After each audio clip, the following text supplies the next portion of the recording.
Well, normally I don't start these videos outside the car, but today I just decided to. I did it yesterday too, but you'll never see that video.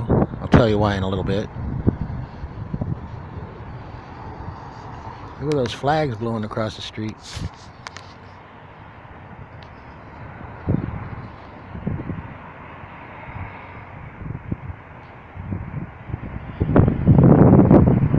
Look at those clouds in the sky.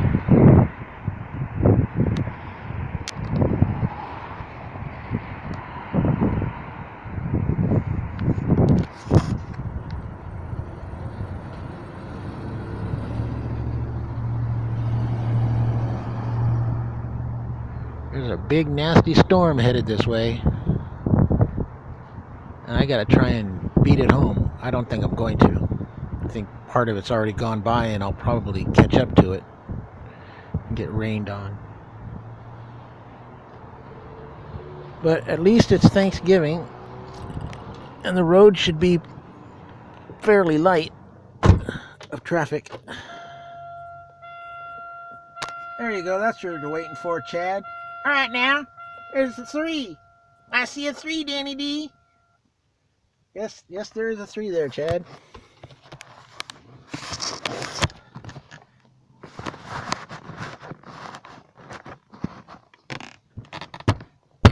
So what happened yesterday? Well, yesterday I played the best of Lynyrd Skynyrd, but it turns out Lynyrd Skynyrd has very strict copyright policies with YouTube, and they blocked every single song in all countries. 12 songs got blocked, so that video will never be seen by the public, only by me.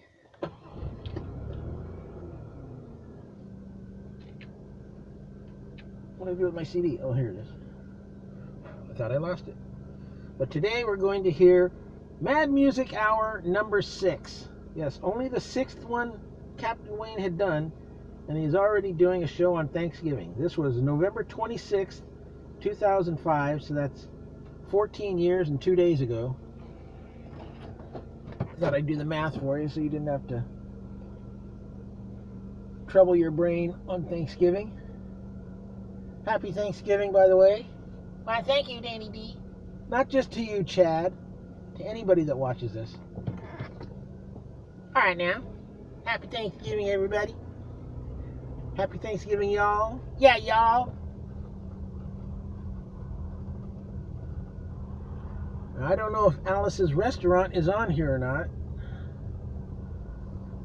And if it is, I don't know if that's a good thing or not, because who knows, it might be blocked in all countries. Taking a chance with anything now. Like this guy here. Is this guy gonna stop? Yeah, you better. Your city truck, you better stop.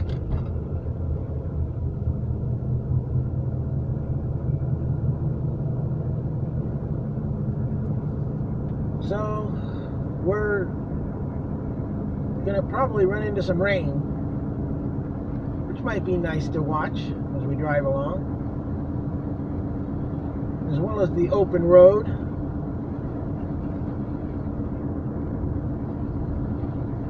And Captain Wayne with the music to guide us.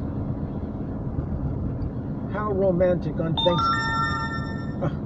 How romantic on Thanksgiving. I hate it when that little brrrling interrupts me like that. It really makes me mad.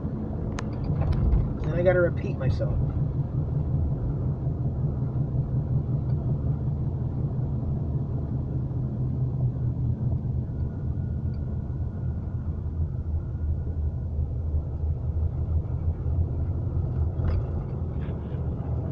Look at this guy's waiting for the bus, and I don't think the bus is coming this early, dude. I don't know the schedule of that bus, but I know that on holidays, the buses usually don't start till about 8 o'clock.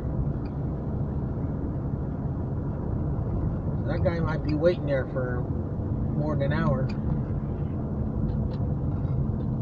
I could be wrong, but I could be right. We'll never know.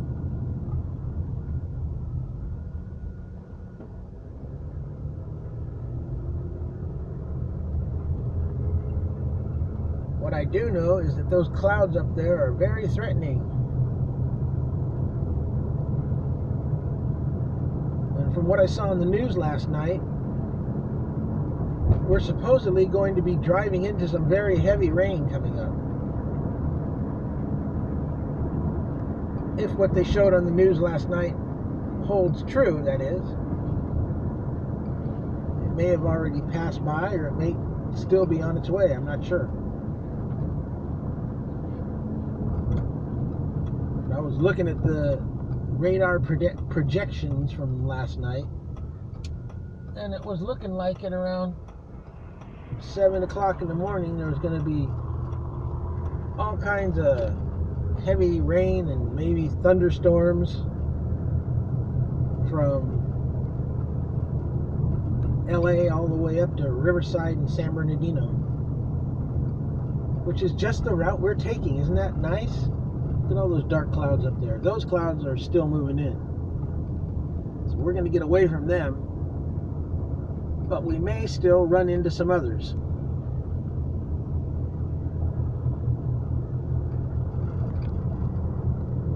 Well, not may, we will, but whether they're going to be clouds that dump on us or not remains to be seen.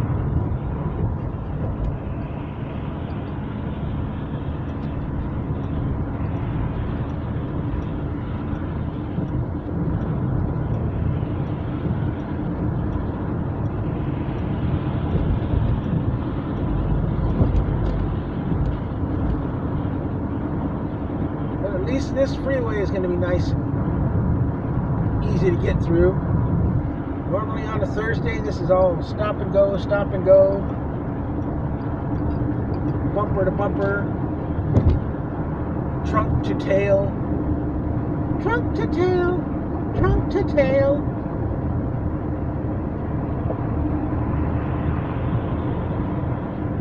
I think we're going to have an easy go of it, so I better turn this on, because this is an hour long, and we might not be in the car for an hour.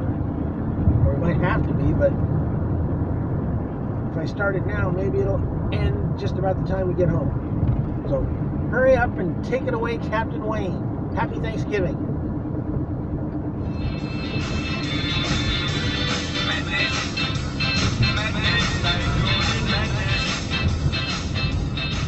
And welcome everyone to episode 6 of the Mad Music Hour. 6?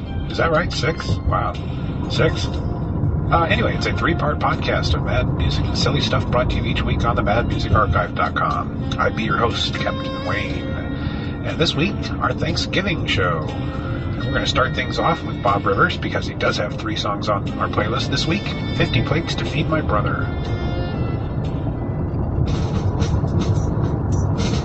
Thanksgiving's here again, it seems like yesterday that we were at Aunt Martha's for a jolly holiday. Who could forget it? The way he packed that food away in Mustang. 50 plates to feed my brother. Leave on the squash, Josh. Slice up the spam, Sam. Pass me that salt, Paul. And then cut me some meat. I need some fried dough, Joe. So get it over here, Joe. And then you better step back, Jack. And wipe the feet. I love him dearly, I don't want him to be hurt. But we'd be saying grace and he'd be halfway through dessert. And it's pathetic. The way he dribbles on his shirt. It's always 50 plates to feed my brother. Beat that steak, Jake. Chicken pot pie, guy. Slab of cheese, please. And a root beer float. Let go of the phone, dog. Get away from that roast hog. Sing about that bird, nerd. It's going down my throat. So grab another plate, Nate. Open up the fridge, bitch. Dish out the smudge, bud. And make room for me. If I'm a little uncouth, Ruth, it's cause you got me a sweet tooth. Together again, man. Thanksgiving and me.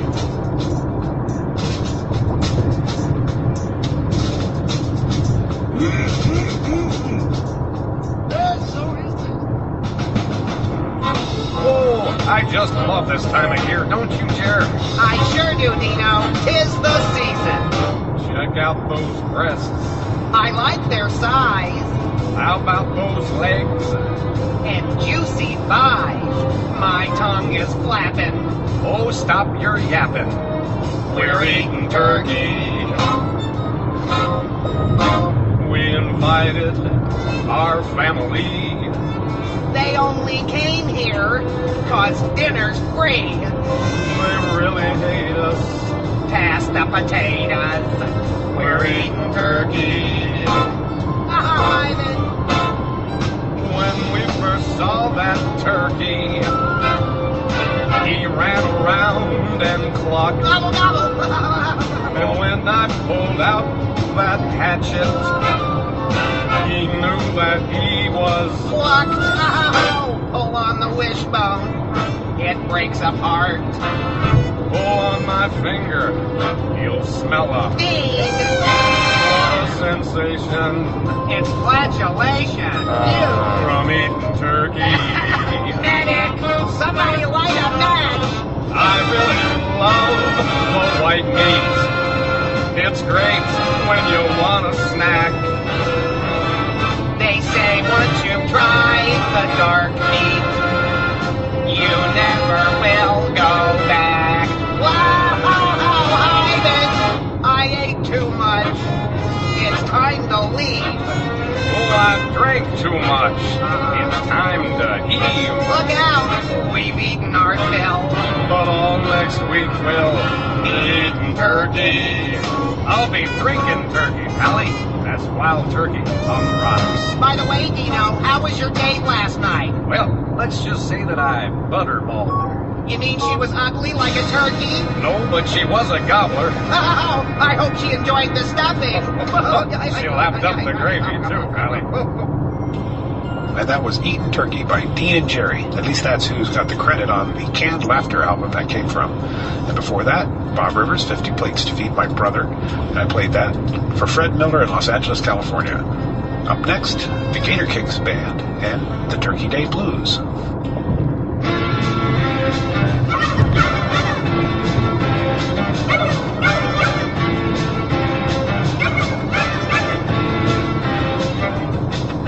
Come here, you big fat turkey. I'm gonna take your life. I'll cut your wrinkled turkey neck with my razor sharpened knife. I'm gonna rip out all your guts and stuff you full of stuffing. To pluck on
Got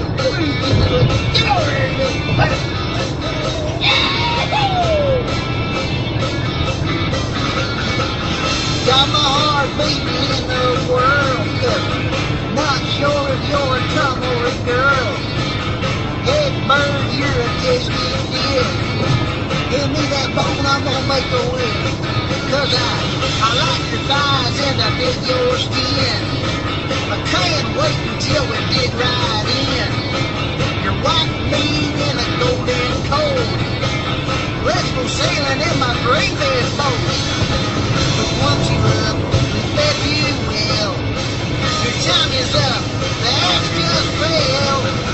Gobble, gobble, I love your breast. Gobble, gobble, your stuff is the best. Gobble, gobble, now where did he go? Hot bird, I love you so. Love you. Come on, come on in there. Gobble, gobble, they broke your neck. Gobble, gobble, so you can't even pick. Gobble, gobble, your head went heave-ho. Hot bird, I love you so. Well, if you bird thought it could outsmart me, huh? Not a chance. My brain's twice the size of the head. Can't gobble, gobble. And some stuff in with flowers. I want some mashed potatoes and some lima beans. I want a fresh rolled beef and sour cream, cause I love your breast. And for this Turkey Day weekend, another Bob Rivers tune, Gobble Gobble. And up next from the Steve Allen Show, How Will the Average Person Spend Thanksgiving? It features Louis Nye, Tom Poston, and none other than Don Knotts. How will the average person spend Thanksgiving? Let's find out as we meet our first man in the street, and there he is.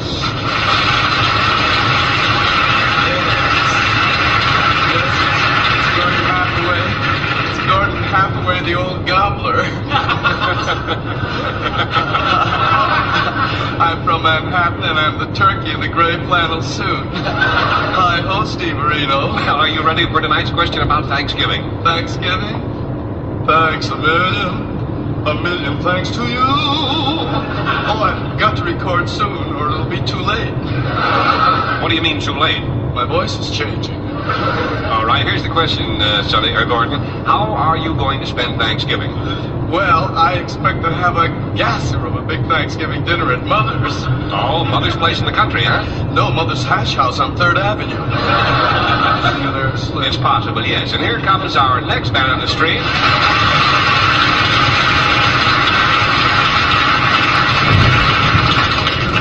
Your name, sir? My name is K.B. Morrison. I work in a munitions factory. I insert the firing pins in the hand grenades. You say K.B. Morrison. Tell me, what does the K.B. stand for? Kaboom!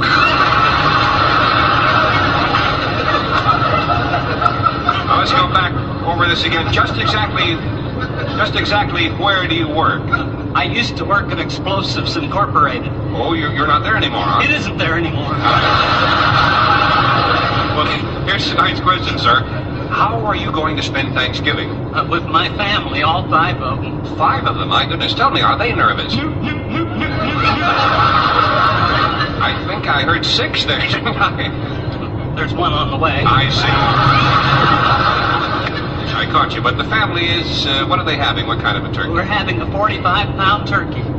45 pound? My goodness, that's quite a meal. I know, but personally, I wouldn't go near it. Why not? It outweighs me. I see. And here's our last...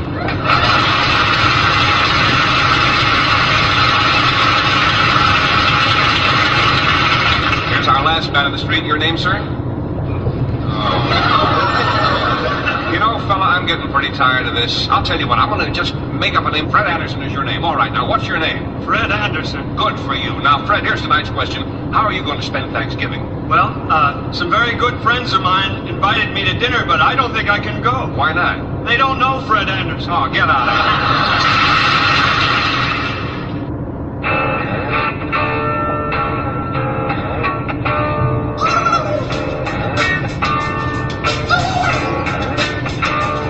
Over the rivers, through the river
Arch Theater and Soy and Butterball. Next for Mike Buesler in Aliquippa, Pennsylvania, Jesse Bruce and The Gobble Song.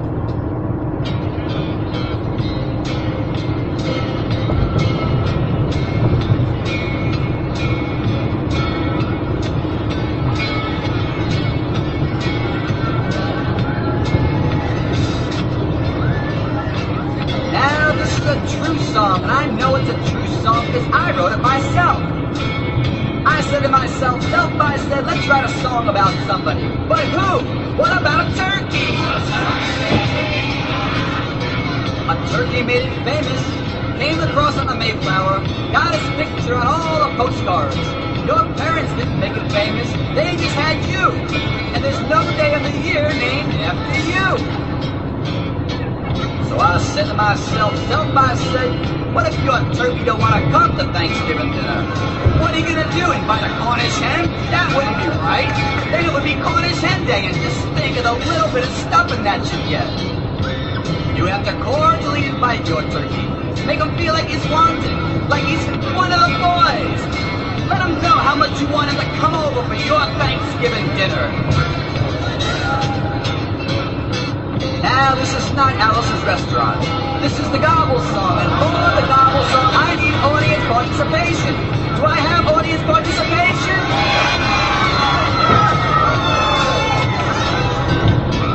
Back to that letter I was talking about. I figured if you're going to have to cordially invite your turkey for Thanksgiving dinner, that letter should go something like this. Mr. Turkey, you're invited to my Thanksgiving party. RSVP by today. Mr. Turkey, what do you say? Gobble, gobble, gobble, gobble. Gobble, gobble, gobble, gobble. Gobble, gobble, gobble, gobble. Gobble, gobble. My little brother likes all the white meat. My little sister thinks dogs the right meat. What are you saying? On Thanksgiving we'll be praying.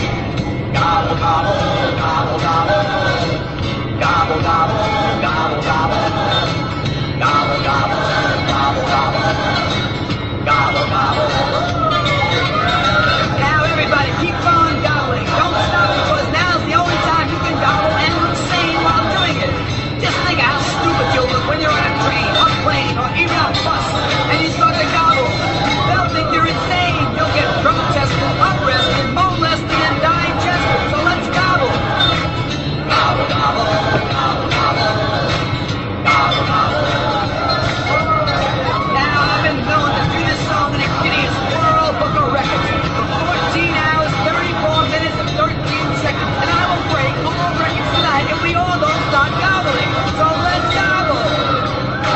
One more time. One more time. Now that's loud. Gobble, gobble, gobble, gobble. Gobble, gobble. That's it. I lied that time. I got all of you too. This is the last time around, so nice and loud. Let me hear you. Left and right. Gobble, gobble.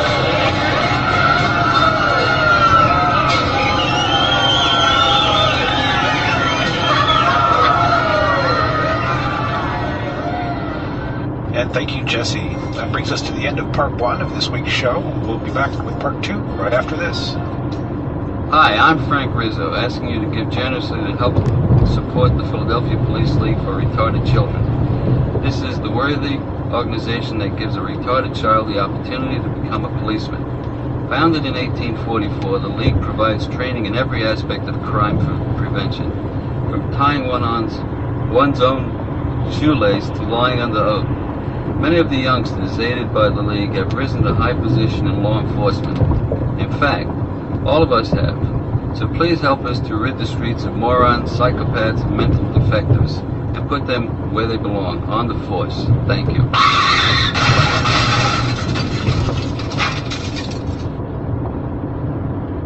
Well, looks like we're starting to run into the rain. I think it's just going to get worse from here.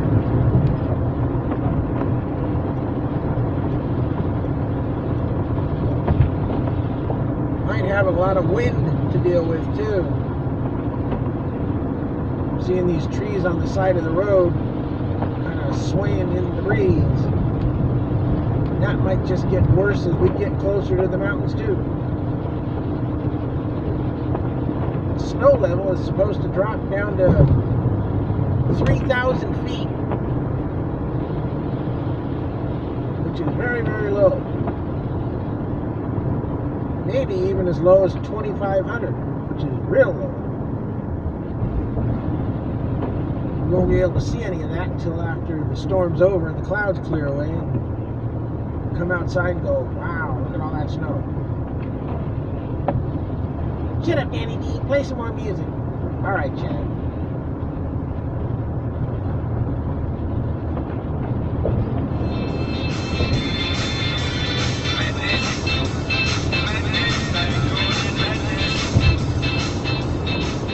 And we're back with part 2 of the Mad Music Hour. And for Peter Chuck in East Rutherford, a big Betty Bell fan, a goose for my girl.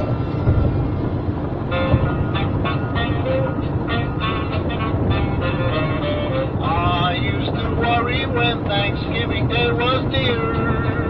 What can I give my girl to fill her heart with cheer? But I solved that problem, I'm a clever boy. I know exactly how to fill her heart with joy. I'm gonna give my girl a goose for Thanksgiving. It won't surprise her since I did it once before. She jumps just like the goose every time she gets a goose. Perhaps I ought to give her 2 or more. I wish I could afford to buy her a turkey. But turkeys cost so much and I'm out of work, you see. So I'll just give my girl a goose, a good old-fashioned goose. I wish someone would do the same for me. I'm gonna give my girl a goose for Thanksgiving. My friends all tell me that the plan is very smart. In fact, her daddy said to me very confidentially, that's just the way he won her mama's heart. So if you wanna make your darling feel happy, then take a tip from me and do the same thing too. Go on and give your girl a goose, a nice soft tender goose, and you'll discover if our love is true. I don't mean gander, a good old-fashioned goose will do. Just picture the man between mom and dad. It's Sunday, the table is set. There's uncles, there's aunts, and cousins galore. But plenty of food to be had. The blessing is said. They reach for the bread, it's a feast. A king would have thought. There's clatter, there's chatter, but something's the matter. There's someone who's being Would you please pass the biscuits? Pass the biscuits, please. Same thing every Sunday since I can't remember when. 10 folks all around the table, the biscuits way up the other end. I got a plate of chicken and taters and a lot of stuff like that. All I need's a biscuit foot. I wish you'd look where they're at. I guess I could reach across the table, but that's ill manner. Mom always said, wish I had a biscuit. I just can't eat without bread. Would you pass the biscuits? Excuse me, would you please pass the biscuits? All I want's a biscuit. Nobody seems to care. If they wouldn't talk so doggone loud, they might be able to hear. Hot doggies! They're half finished eating and I ain't even begun. I wish you'd look at them biscuits disappear. I'll be lucky if I get one. Same thing every Sunday, always company to be fed, and they're talking like they're wound up. Boy, I sure wish I had a piece of bread. Hey! Would you please pass the biscuits? Looks like somebody noticed that I ain't started eating yet. Sure be glad when they get their fill and just go out in the parlor and sit. Then, golly, I won't have to use my manners. I'll just get a biscuit myself. Well, I'll be a monkey's uncle. Ain't a biscuit left. The only day of the week we get Sunday fed, and they add up all the biscuits, and I just can't eat without bread. There's something no matter, no bread and no butter, and they just can't live without bread. That was Please Pass the Biscuits by Jimmy Dean, you know, the sausage guy. Well, not really the same guy, but that was for Stephen Green in Austin, Texas. And now Fireside Theater for Randy Ripley in Blaine, Minnesota. Ladies and gentlemen, the Fireside Theater is proud to present, For your edification, the downright awe-inspiring, never-before-witnessed historical pageant, Thanksgiving, or Pass the Indian, Please, or none of the above.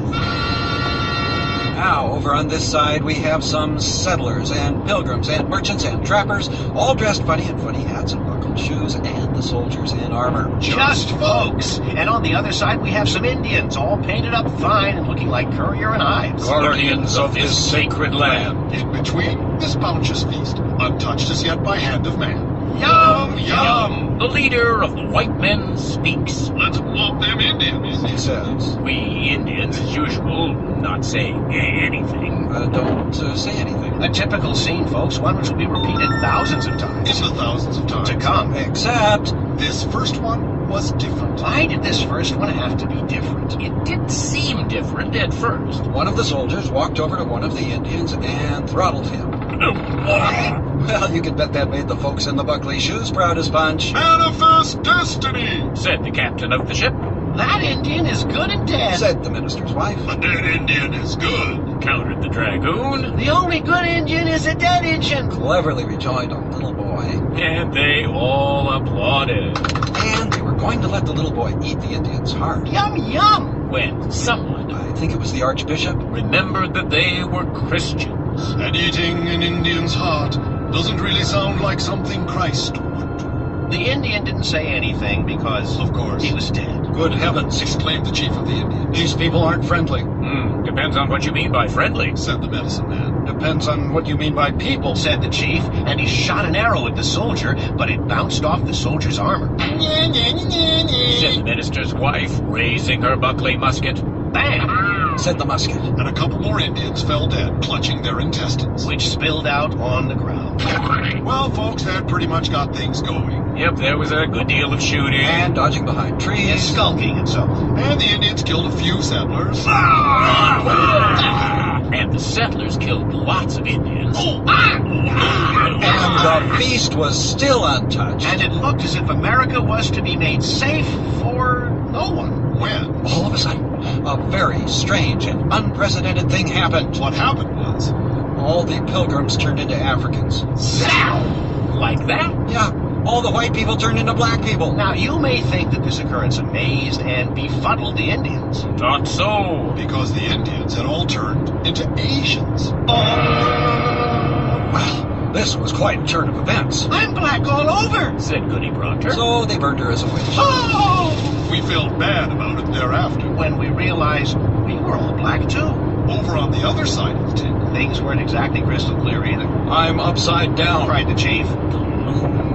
Sleeps on the sea. mused the medicine man. To which the chief replied, You know, I actually understand what you mean. Well, folks, a funny thing happened. The pilgrims took off their buckles and they started dancing and painting themselves. and the Indians contemplated a lot. And a few days later, some I think it was the minister. said, What about that war we were having? Hear, Said hear! the rest of the Africans. What were we fighting about? We were going to take their land. said someone, Unthinkable! Said the brothers. And besides, said someone else. what do you mean, their land? Well, soon all the people began to meet socially. And predictable hanky-panky took place amongst the younger folk. And everything got sort of blended together. And one day, they all looked around and there was Nothing But Indians. That's right, folks. nothing. but Indians. You see, And here comes the punchline. The definition of an Indian is A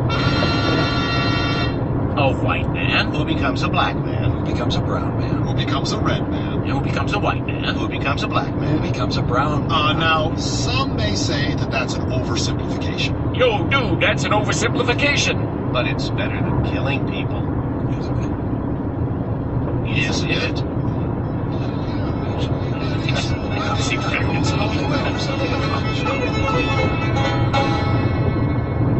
Fireside Theater and Pass the Indian Please. And now we're our final Bob Rivers song, I'm a Weight Watcher.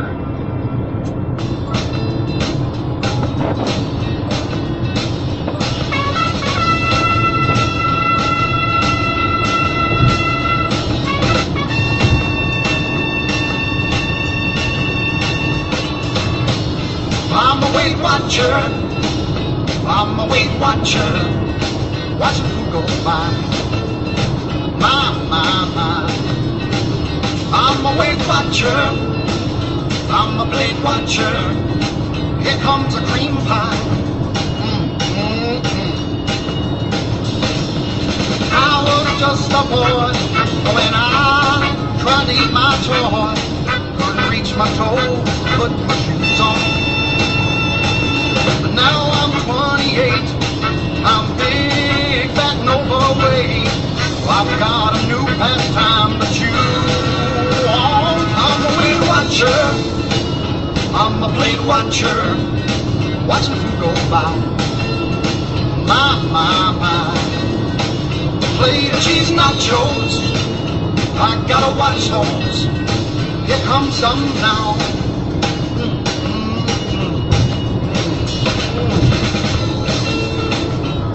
None for me, thanks. I'm watching my figure.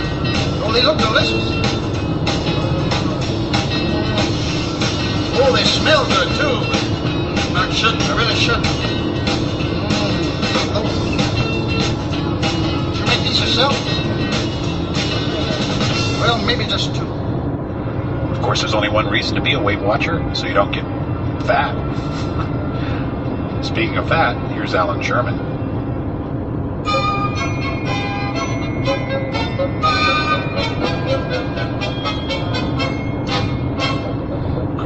Mrs. Goldfarb, fatter, pile the potatoes on your platter. Listen to me, cause I'm your hubby. I just adore you, plump and chubby. I got a letter from the state, dear. You're gonna need a license plate, dear. My little elephant joke come true. Chew, Mrs. Goldfarb, chew.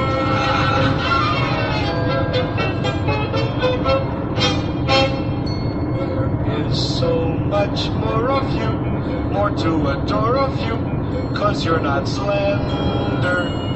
In your white dress, you're a doll, big as the Taj Mahal, in all its splendor. When you're in department stores, don't use revolving doors, you might get stuck, dear. When you use the telephone, go in the booth alone, and lots of luck, dear. You had for breakfast 2 pounds bacon, 3 dozen eggs, 1 coffee cake, and then you had something really awful, 4 kippered herrings on a waffle, 9 English muffins, 1 baked apple, Boston cream pie, Philadelphia scramble, 17 bowls of crispy crunch. Then you said, what's for lunch?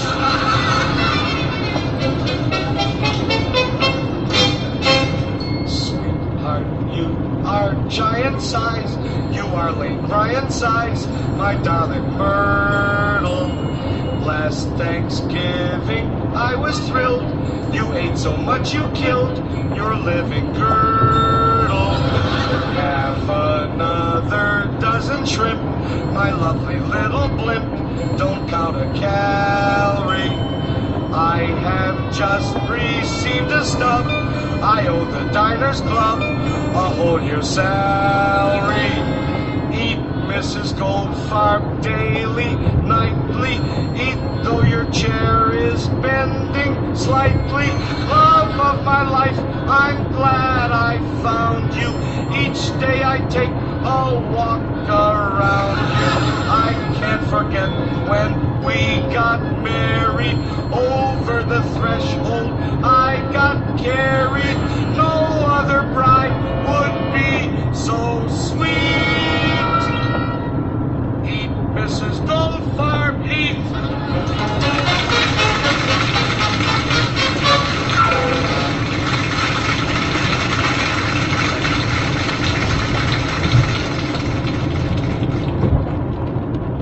Grow Mrs. Goldfarb by Alan Sherman. And now we're going to get into our top 3. Yes, it seems awfully early, but you'll find out more about why a little bit later. Now, number 3 and the number 2 song are both by Stan Freberg, and they're kind of a skit done as 2 separate tracks on the album. So we're going to start out with the first track, Pilgrim's Progress. November 1621. By now, the white man has arrived in great numbers, not only at Miami, but at Jamestown, at Plymouth, and at Salem, Massachusetts. The Puritans have established a thriving colony, enjoying all the social and cultural refinements of a modern society. Hiya, Marv. Who are you taking to the witch burning Saturday night? The Prudence Adams. Who are you taking to the hunting club? I haven't got a date yet, but I hear it's going to be quite a spread. Well, Mayor Pennypacker, how's it look for re-election? Great, great, great. Never looked better. Yeah, what about the Indian vote? What do you mean by that? Well, you're not too popular with the Indians. They could lose you the election. That's possible. Well, they outnumber us. Well, that's the trouble. You give them an inch and they take over. But, Mayor, they were here before we were. We moved in on them. So we did. Well, there's just something about them. They wear funny shoes and don't even have buckles on them. Be that as it may, election is Friday. You better make some gesture this week. Like what? Well, how about if you make a concession and pick an Indian as a running mate? You'd be sure to carry the Indian block. What? Anything happened to me, you'd have a mayor that wasn't a Puritan. You'd probably take orders directly from Chief Paladin. Yeah. Say, I got it. The big luncheon tomorrow. The one under the tree. What about it? We'll ask an Indian. That'll impress the rest of them. We could even announce you're going to put one in your cabinet. No need to go that far. Just have one to lunch. It'll be great press. Mayor Pennypacker comes out for equality. Justice. Votes. What a slogan. Take an Indian to lunch this week. Show him we're a regular bunch this week. Show him we're as liberal as can be. Let him know he's almost as good as we. Make a feathered friend feel fed this week. Overlook the fact he's red this week.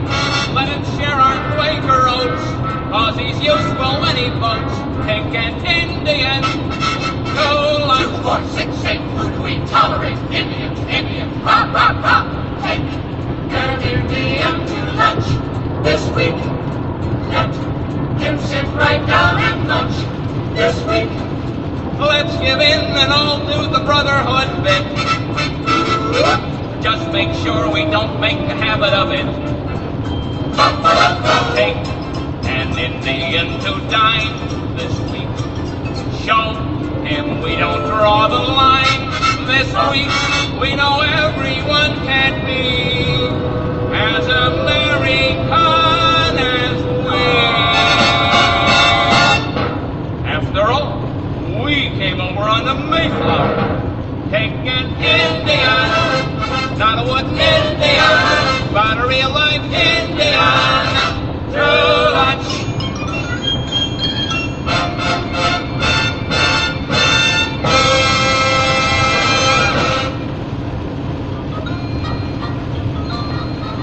Needless to say, the luncheon there under the trees was a great success, and a good time was had by Puritans and Indian alike.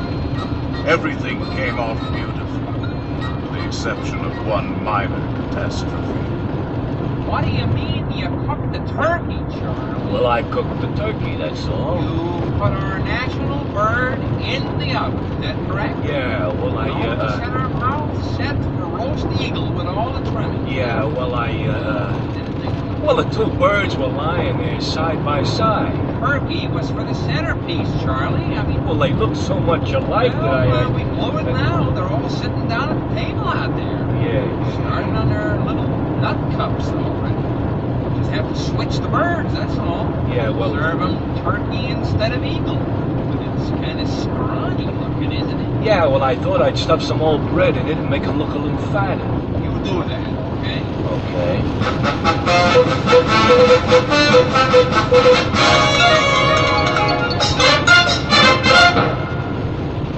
Of course, both of those by Stan Freberg.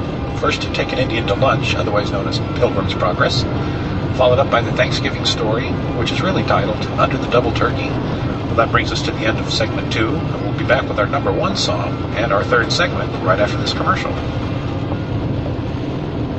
The following conversation is real. It took place on Tuesday, June 8th, 2004, between a Blonde Star advisor and a subscriber. Blonde Star emergency, this is Steve. Is there an emergency in your vehicle? Oh my god. I've locked myself in my car and the keys are on the outside. Ma'am, oh my god. Ma'am, I need you to calm down. Okay, it's just that the windows are rolled up and I'm starting to sweat. My keys are on the outside. Now, your keys are on the outside of the vehicle? Yes, oh my god. Now, does your car have automatic locks or... Yes. Here's what I need you to do. Take hold of the inside of your door handle there. Are you doing this? The shiny thing. Grab the shiny thing. Okay, I've got it. Okay, now give that a tug. Okay. Did it open? Yes, oh my god, thank you. Okay, now what is that noise? Oh, that's my door alarm. Yeah, but that only happens if the keys are in the ignition, hon. Oh my god. You know what? Your keys are actually in your ignition. Yes. Okay. Oh my god, thank you so much, Blonde Star. That's why we're here. Do you need anything else? Blonde Star. Always on, because you're always blonde.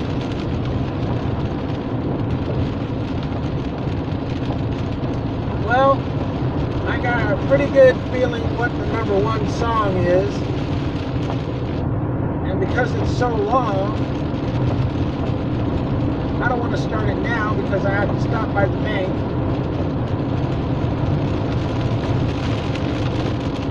So let's just enjoy some rainy driving right now.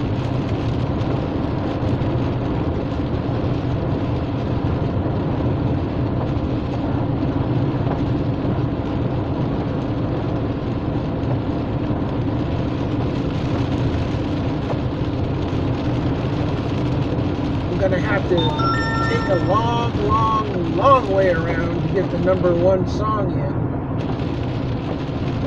Because from the bank to home is only about 10 minutes. So I might just start it and then listen to it for a few minutes before we even leave the bank. The sign here says, chain conditions exist in the mountain area. What mountains? I don't see any mountains. All I see are clouds.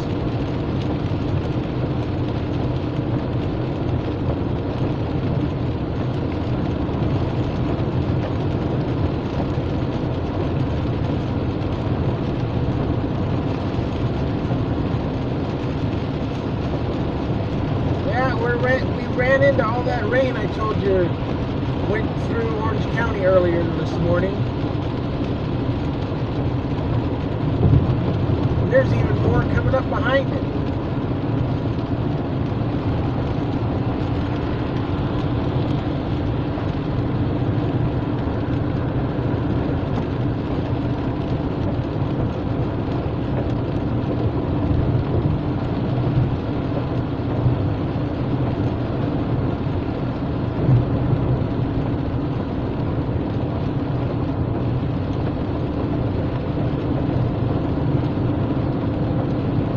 Doing 70 miles an hour and I got people come racing up behind me and passing me.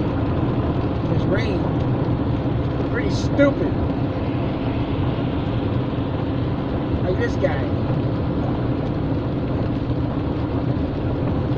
Those little square things don't take turns very well. In the wet weather, you can roll over real easy. to find out the hard way.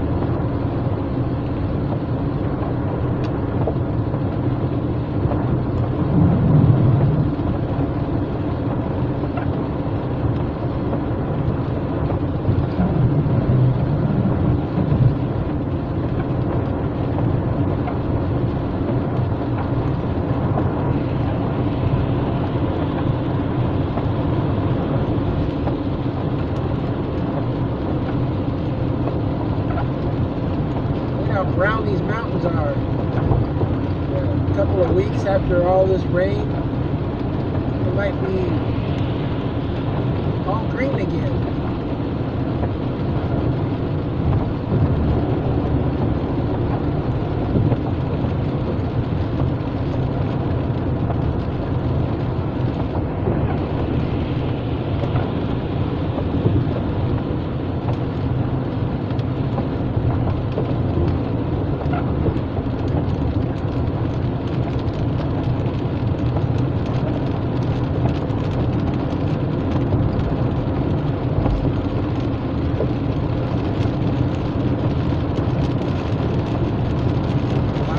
Big heavy drops now.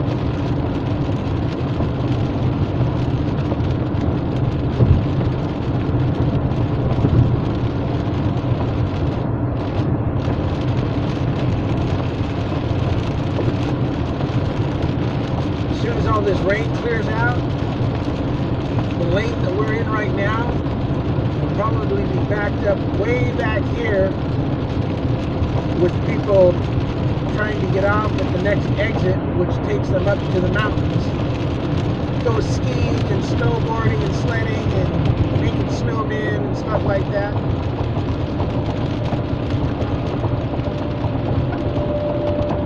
They'll sit in this lane 3/4 of a mile, even more probably. From right here, it's 3/4 of a mile.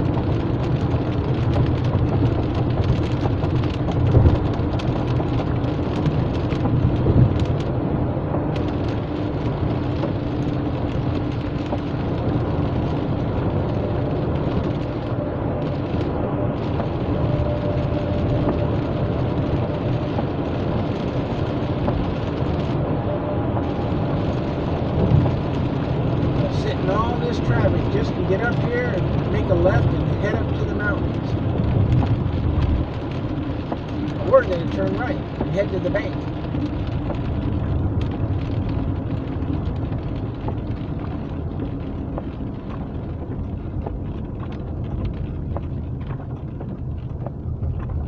These people really out here selling flowers in the rain.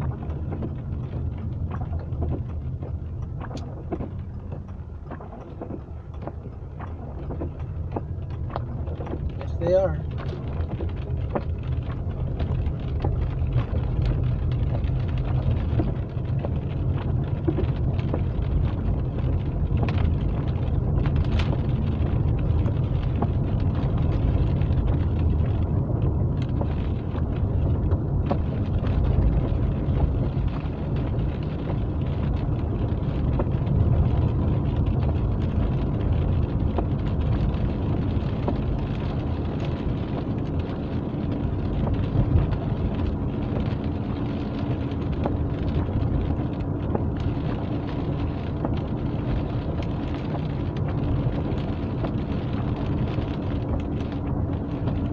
When I get out from the bank, I'm not going in the bank, I'm going to the ATM, but when I get back to the car, I think I'm going to take you straight instead of making that left turn that I usually make right there. And take you on a little long way around so that you can hear the last song in its entirety.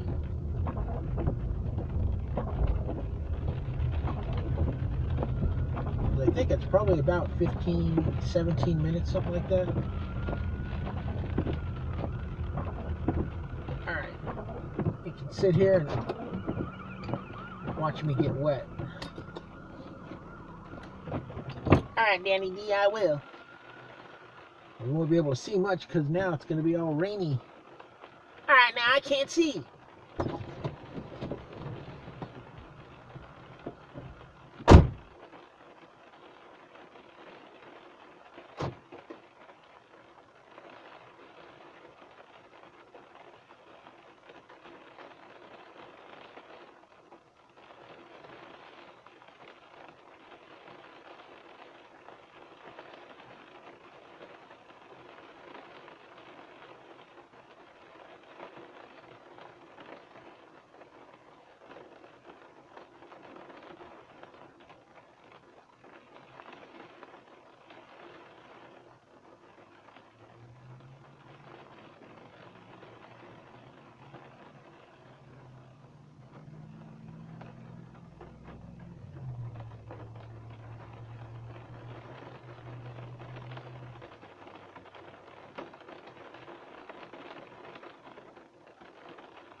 forgot to wave at you. I don't know if you could have seen me anyway. I did wave when I was coming back. Brr, it's cold out there. Can you hear the rain? Let's just sit here and listen to the rain for a moment. You were already sitting here listening to the rain. What am I talking about? Let me sit here and listen to the rain for a moment. Calm down. Wipe my glasses out.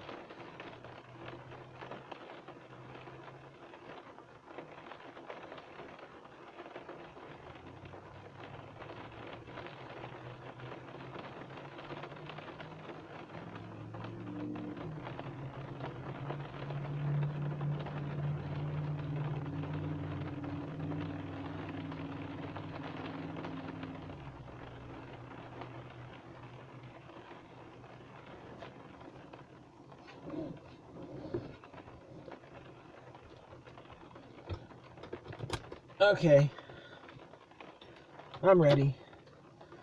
So, unless you don't really know the tradition, for some reason there's a tradition, mostly on rock stations back in the 70s and 80s. I don't know, they probably still do it, like on some rock stations. There's a song, it's not really a song, it's a spoken word song kind of recording that Arlo Guthrie did called Alice's Restaurant. And the reason it's become a Thanksgiving tradition is because the story Arlo tells started on Thanksgiving. The song's not completely about Thanksgiving, but it happened about this time, whenever it was recorded. I don't know, I think it was 66 or 67 probably. Maybe Captain Wayne has more information. Maybe I should just shut up and let him talk and play Alice's Restaurant while I take you on an extra long detour home. Alright now, Danny D, you do that. Alright, Chad, I will.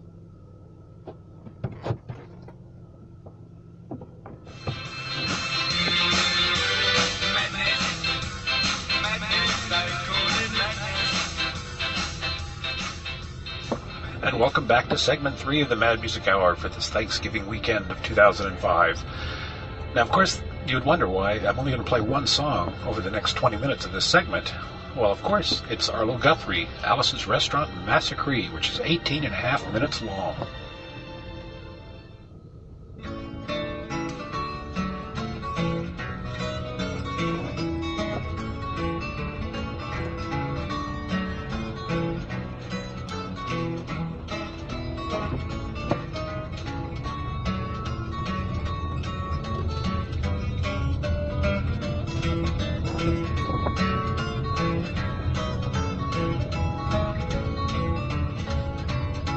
This song is called Alice's Restaurant. It's about Alice and the restaurant.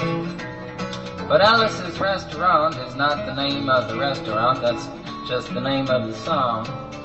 And that's why I called the song Alice's Restaurant.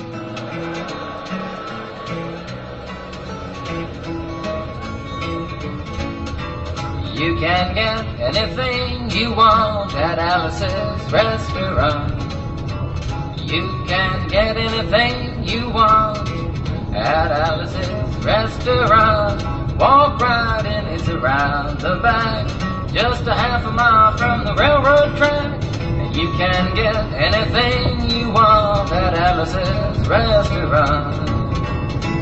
Now it all started 2 Thanksgivings ago. It was on 2 years ago on Thanksgiving when my friend and I went up to visit Alice at the restaurant. But Alice doesn't live in the restaurant. She lives in the church nearby the restaurant in the bell tower with her husband Ray and Fasha the dog. And living in the bell tower like that, they got a lot of room downstairs where the pews used to be. And having all that room, seeing as how they took out all the pews, they decided that they didn't have to take out their garbage for a long time.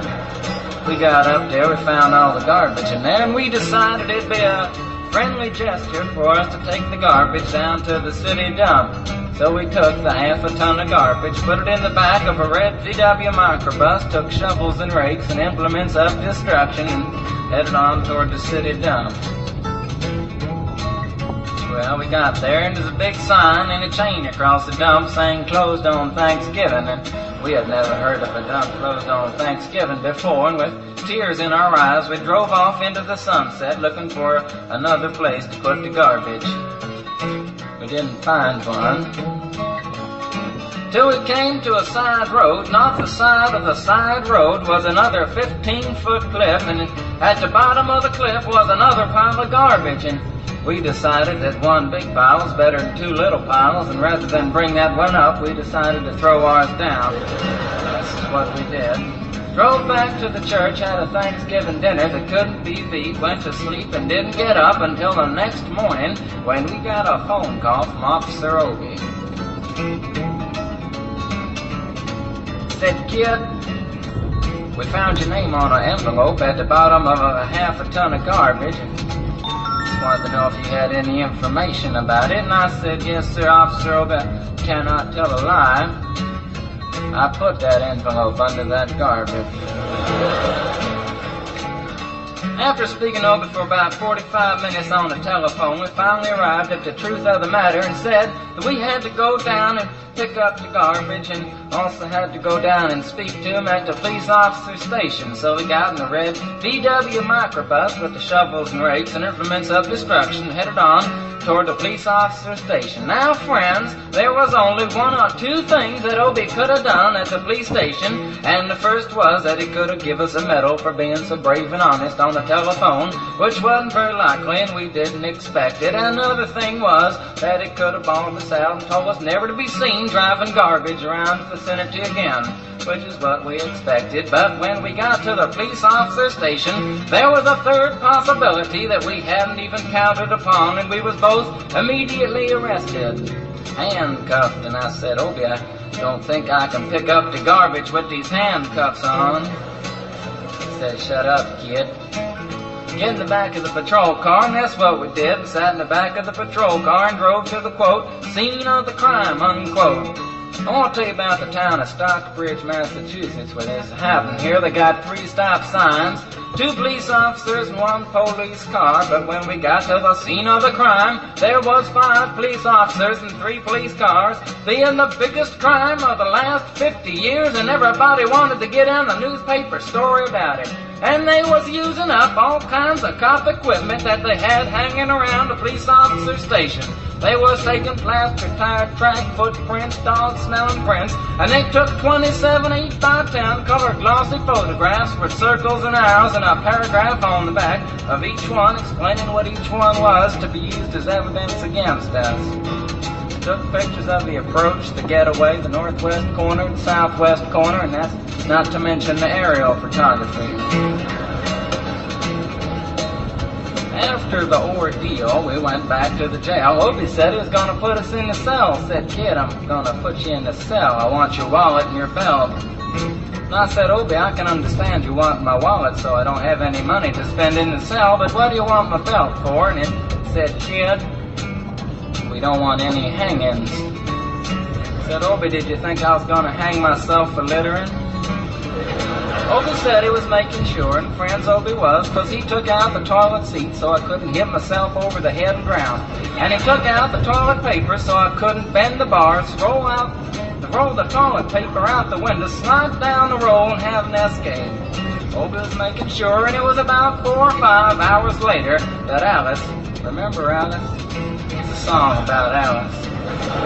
Alice came by with a few nasty words to Obie on the side, bailed us out of jail. We went back to the church, had another Thanksgiving dinner that couldn't be beat, and didn't get up until the next morning when we all had to go to court. We walked in, sat down. Obie came in with the 27 8x10 colored glossy pictures with the circles and arrows and a paragraph on the back each one. Sat down. Man came in, said, "All rise." We all stood up, and Obie stood up with the 27 8x10 colored glossy pictures, and the judge walked in, sat down with the seeing-eye dog, and he sat down.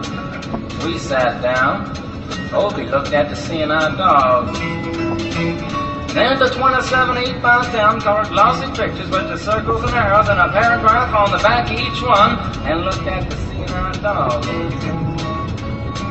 And then the 27 8x10 colored glossy pictures with the circles and arrows and a paragraph on the back of each one, and began to cry, because Obie came to the realization that it was a typical case of American blind justice, and there wasn't nothing he could do about it. And the judge wasn't going to look at the 27 8x10 colored glossy pictures with the circles and arrows and a paragraph on the back of each one explaining what each one was to be used as evidence against us. And we was fined $50 and had to pick up the garbage in the snow, but that's not what I came to tell you about. Came to talk about the draft. We got a building down New York City, it's called Whitehall Street, where you walk in and you get injected, inspected, detected, infected, neglected, and selected. I went down to get my physical examination one day, and I walked in, I sat down, got good and drunk the night before, so I looked and felt my best when I went in that morning. Because I wanted to look like the all-American kid from New York City. I mean, I wanted to feel like I wanted to be the all-American kid from New York, and I walked in, sat down, I was hung down, brung down, hung up, and all kinds of mean, nasty, ugly things. And I walked in, I sat down, he gave me a piece of paper, said, "Kid, see the psychiatrist, room 604. And I went up there, I said, "Shrink, I want to kill." And I want to kill. I want to see blood and gore and guts and veins in my teeth. Eat dead, burnt bodies. I mean, kill. Kill! Kill! Kill! And I started jumping up and down, yelling, "Kill! Kill!" And they started jumping up and down with me, and we was both jumping up and down, yelling, "Kill! Kill!" And the sergeant came over, pinned a little on me, set me down the hall, said, "You're our boy." Feel too good about it. Proceeded on down the hall, getting more injections, inspections, detections, neglections, and all kinds of stuff that they was doing to me at the thing there. And I was there for 2 hours, 3 hours, 4 hours. I was there for a long time, going through all kinds of mean, nasty, ugly things, and I was just having a tough time there. And they was inspecting, injecting every single part of me, and they wasn't leaving no part untouched.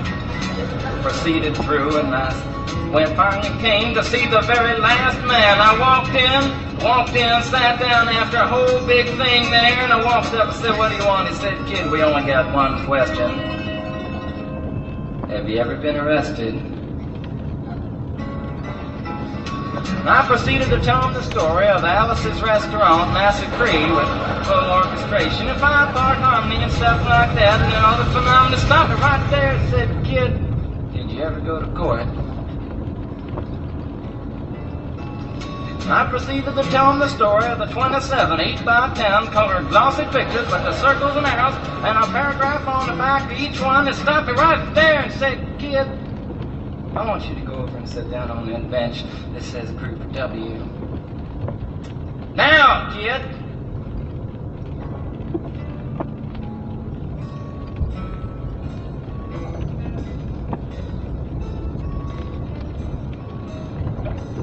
And I walked over to the bench there, and there's Group W, is where they put you if you may not be moral enough to join the army after committing your special crime. And there was all kinds of mean, nasty, ugly-looking people on the bench there. There's mother rapers, father stabbers, father rapers sitting right there on the bench next to me, and it was mean and nasty and ugly and horrible and crime-fighting guys was sitting there on the bench. And the meanest, ugliest, nastiest one, the meanest father raper of them all, was coming over to me, and he was mean and ugly and nasty and horrible and all kinds of things. And he sat down next to me and said, "Kid, what'd you get?" I said, "I didn't get nothing. I had to pay $50 and pick up the garbage." "What were you arrested for, kid?" And I said, "Littering." And they all moved away from me on the bench there in the carry on, calling all kinds of mean, nasty things, till I said, "And creating a nuisance," and they all came back, shook my hand, and we had a great time on the bench talking about crime, mother stabbing, father raping, all kinds of groovy things that we was talking about on the bench.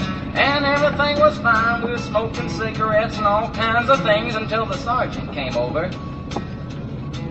had some paper in his hand, held it up and said, "Kids, this piece of paper's got 47 words, 37 sentences, 58 words. We want to know details of the crime, time, the crime, and else kind of thing. Got 17 about the crime, want to know the rest of the officer's name, and else kind of thing you got to say in the talk."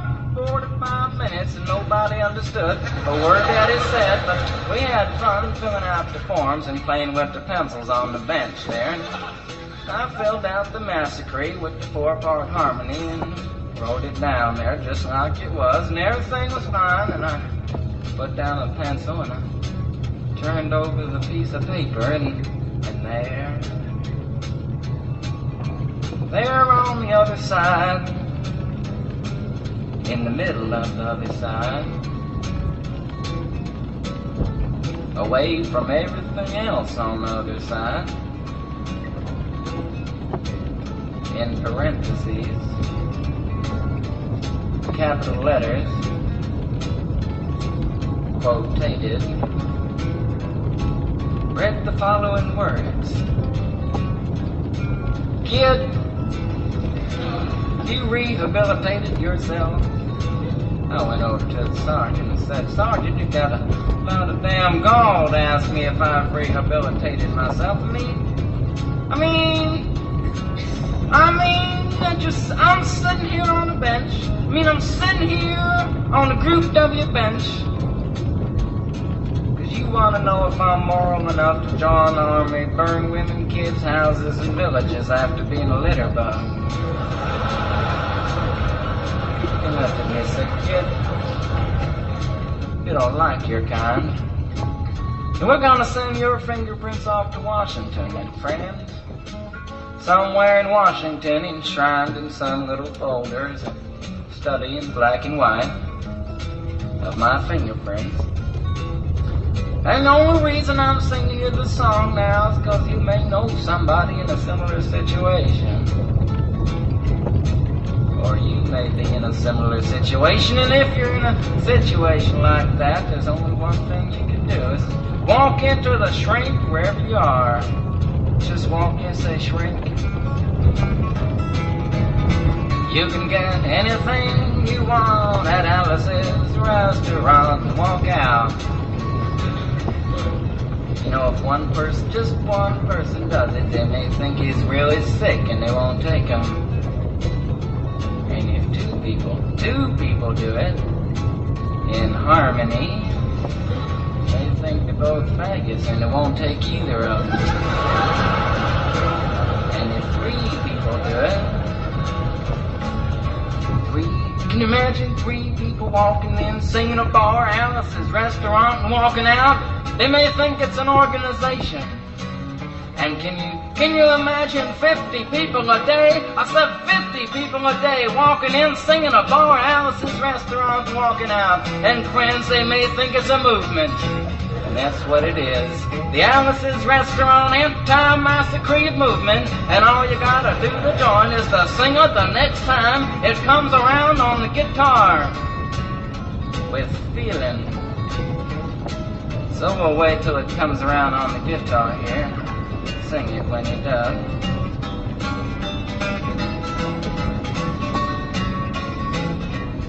Here it comes. You can get anything you want at Alice's Restaurant. You can get anything you want at Alice's Restaurant. Walk right in, it's around the back, just a half a mile from the railroad track. And you can get anything you want at Alice's Restaurant. That was horrible. Want to end war and stuff, you gotta sing loud. put a lot. I've been singing the song now for 25 minutes. I could sing it for another 25 minutes. I'm not proud or tired. So we'll wait till it comes around again, and this time with 4-part harmony and feeling. We're just waiting for it to come around is what we're doing.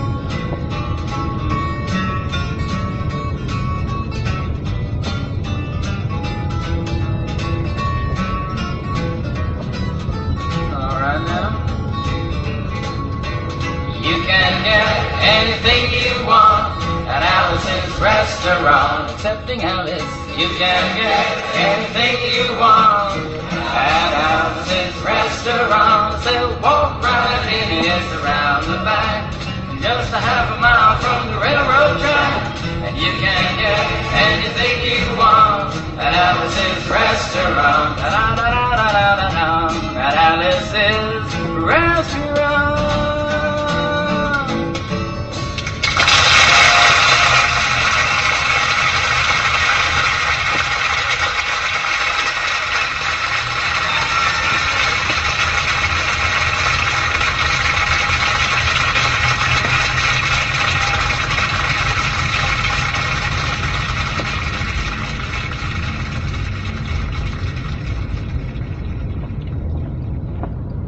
Alice's Restaurant by Arlo Guthrie.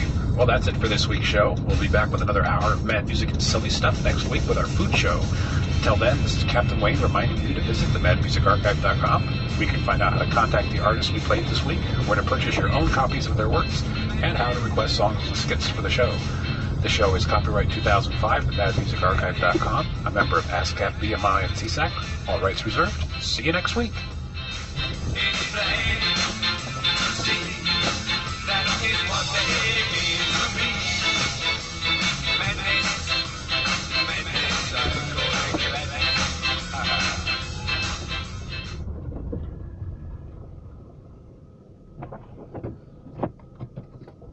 All right now. He said all right now, Chad. Did you hear him? Yes, I did, Danny. He said all right now. All right now. He said all right now. Well, I'm not going to be able to park before it changes, but I'll tell you right now, Chad, it's 7:53. All right now, 7:53. I get to see a 3? I don't know. I don't think so. Not unless I can park really quick here. Too late. It just changed. Sorry. All right now. Make me miss 7:53. Sorry, Chad. It would have been nice. But I'm not waiting another 9 minutes. Oh, boy.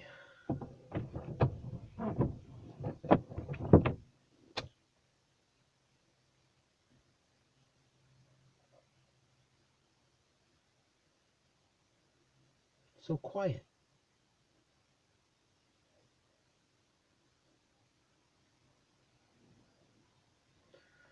Well, I guess I'm going to go now. Go have a peaceful Thanksgiving. I hope you all have a peaceful Thanksgiving. And while I'm thinking about it, just want to remember that 5 years ago today, I lost my best friend, Jim Todd. He actually died on Black Friday, which is tomorrow. So it depends on how you look at it. Today is November 28th, which is the date that he died. But if you want to go week to week to week to week for the last 5 years, Friday to Friday to Friday, Black Friday is really the anniversary of his death. But I won't be doing a video on Black Friday, I don't think. So I'm taking this time to remember him and say, I miss you, Jim.